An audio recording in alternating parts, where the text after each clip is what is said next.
Ruta Interoceánica Sur, una vía hacia el progreso.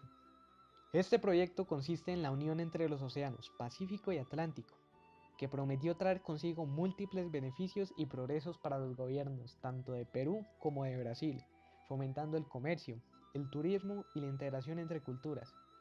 En la realización de esta obra participaron empresas como Graña y Montero, Odebrecht, JJ Camet, entre otras.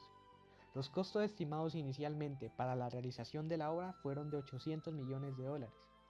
Esta obra empieza desde Assis en Brasil, pasando por Iñapari, donde se divide en tres rutas que terminan en los puertos de San Juan de Marcona, Montarani e Hilo.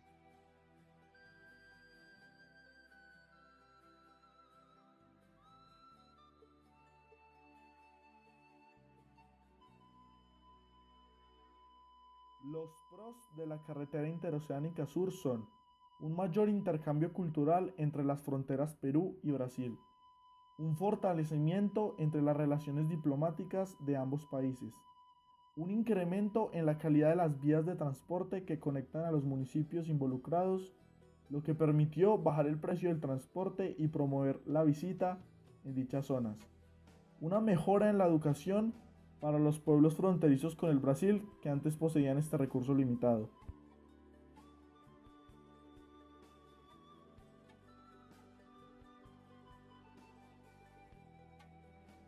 Desde el comienzo, la obra no cumplió con las reglamentaciones ambientales.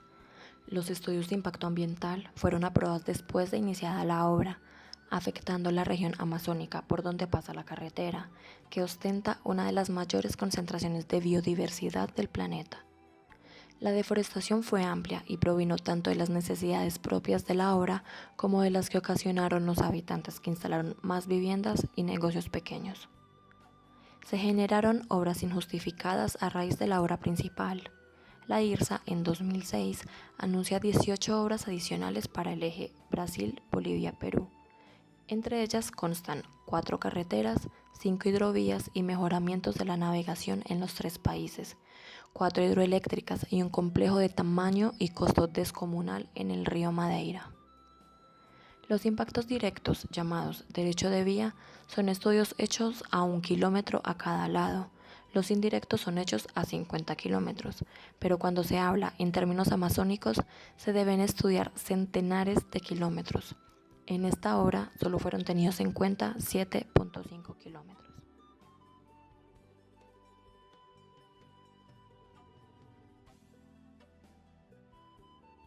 Debido a que la mayoría de tramos de la ruta fueron construidos por empresas brasileñas, no se permitió el crecimiento de empresas peruanas dedicadas a este tipo de actividades, lo cual contradice en parte con los objetivos que se pretendía con la realización inicial de la obra.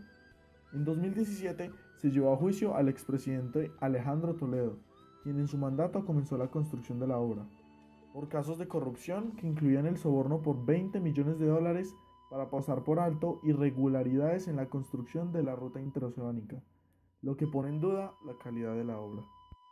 Los principales problemas sociales que se agravaron con la obra fue la invasión de los territorios residuales de los últimos grupos indígenas aislados. Para ellos la situación fue muy dramática, dada la reducción constante de sus territorios, puesto que ellos dependen esencialmente de la caza y la pesca para su alimentación. Gran incremento de conflictos por las tierras indígenas que son víctimas de madereros y buscadores de oro, inicialmente mediante invasiones que inclusive llegaron a ser violentas, y más tarde por medio de acuerdos con caciques comprados con dinero sin la presencia protectora del Estado.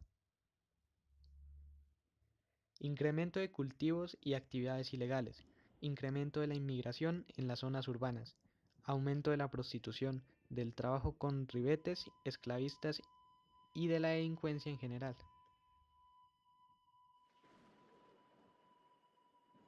Con el fin de tomar en cuenta las opiniones de los habitantes en el sector en donde se encuentra la interoceánica, se entrevistó a un brasileño y a un peruano. Aquí tenemos sus opiniones. Lo bueno del Perú es que las carreteras están muy bien conectadas y tienen una infraestructura vial muy buena.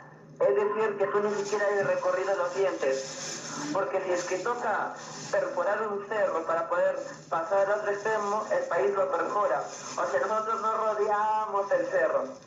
Esa es la gran diferencia, ¿no? Y por eso esta carretera es muy importante porque no solamente va a conectar una parte de un departamento que muy pocas personas visitan, ¿no?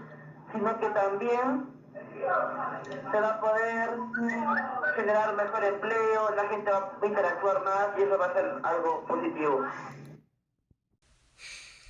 Bom dia, alunos da Universidade Nacional da Colômbia. Na minha opinião, a estrada interoceânica que conecta o Peru com o Brasil tem alguns inconvenientes. O primeiro dele é o grande dano ao meio ambiente e à floresta amazônica que a estrada traz. O segundo é que a estrada conecta com a parte do Brasil que é pouco povoada e pouco comercializada, já que Manaus tem muito difícil acesso por causa da sua posição geográfica. Além do mais, as empresas brasileiras continuam utilizando para comercializar a via marítima. Isso quer dizer que a estrada não lhes traz nenhum benefício e, porém, lhes traz prejuízos.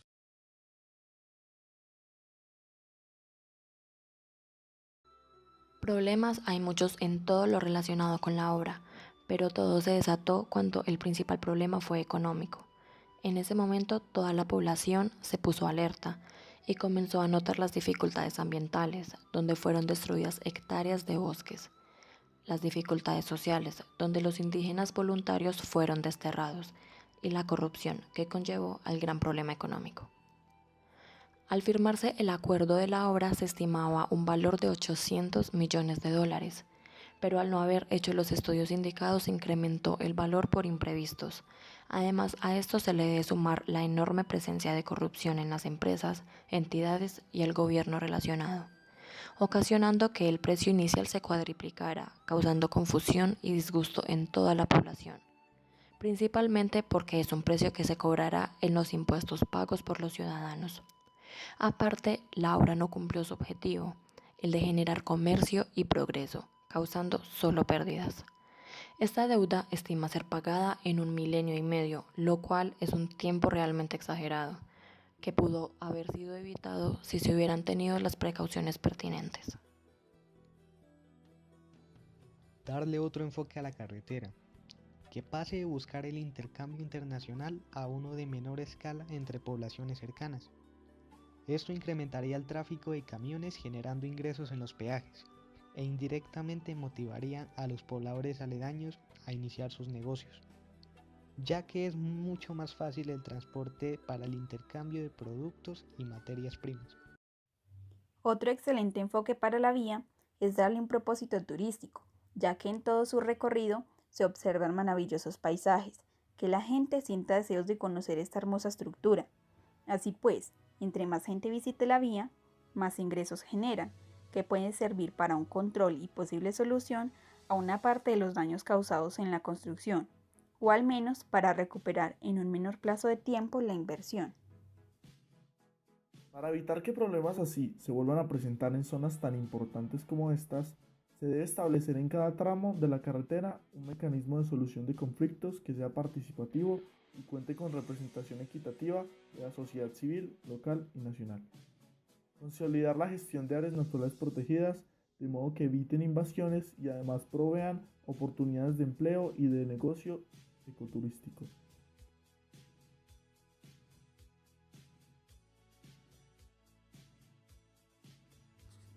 La carretera interoceánica en su principio fue una obra con un fin muy específico, el comercio, cosa que en la actualidad no está cumpliendo las expectativas para las que fue diseñada. Esto se debe en parte en que Perú no tiene los recursos necesarios para fortalecer el comercio con Brasil. Esta carretera, por su terreno, es difícil para transportar materiales pesados, por lo que es más costoso transportar por esta vía que enviando la mercancía por mar. Debido a esto, ha sido un proyecto que no ha tenido éxito. A pesar de todos los aspectos negativos que tuvo el proyecto, económicos, ambientales, etc., la carretera facilitó la comunicación entre Perú y Brasil. Ahora se puede hacer un trayecto más rápido. Además, educativamente hubo una mejora para Perú y culturalmente hay más diversidad.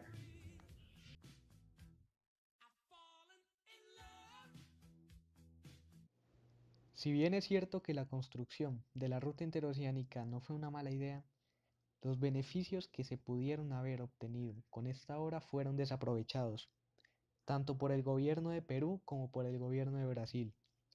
Pero esto no termina ahí, ya que si bien es cierto que la educación primaria y media en las zonas fronterizas de Perú y Brasil han mejorado, han sido mayores los daños tanto ambientales como culturales que se han generado con la realización de este proyecto. Todo a causa de los sobornos recibidos por el gobierno en turno de Perú, como de las negligencias de las empresas brasileñas que se encargaron de la construcción de gran parte de la ruta. La carretera interoceánica fue una gran obra en su momento. Después de tantos años de construcción, esta carretera fue utilizada del modo que se tenía planeado. El comercio aumentó y así las ganancias para Perú. Pero después de un tiempo, esta decayó, dejando consigo la deuda de toda su construcción. Tal vez, si se hubiera utilizado de otra manera, usando su geografía a su favor, esta obra tendría otro resultado. La carretera interoceánica es en sí un proyecto que en mi opinión el país no necesitaba, puesto que este dinero pudo ser invertido en otras cosas, y pese a que inicialmente poseía muy buenas intenciones, demostró que un gobierno y un país aún en desarrollo, como lo es Perú, no está listo para tales avances comerciales, y que antes de ampliar horizontes se debe corregir y administrar de buena forma las decisiones y procesos que se llevan a cabo dentro de Perú. Así, una carretera con tanto potencial queda totalmente nublada por la corrupción, deterioro ambiental y mala administración del país. Como ingenieros debemos tener prioridades y entender que hay daños irreversibles. Debemos hacer todo lo posible por evitar afectar principalmente al medio ambiente y a la sociedad.